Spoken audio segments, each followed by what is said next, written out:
такой инструмент, как курай.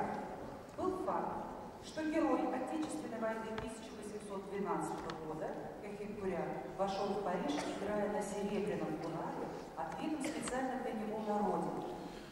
А в 2009 году, по итогам конкурса «7 чудес Башкирии», курай был признан одним из чудес Башкирии. На сцене Рустем Фатахов «Попурри на татарские песни».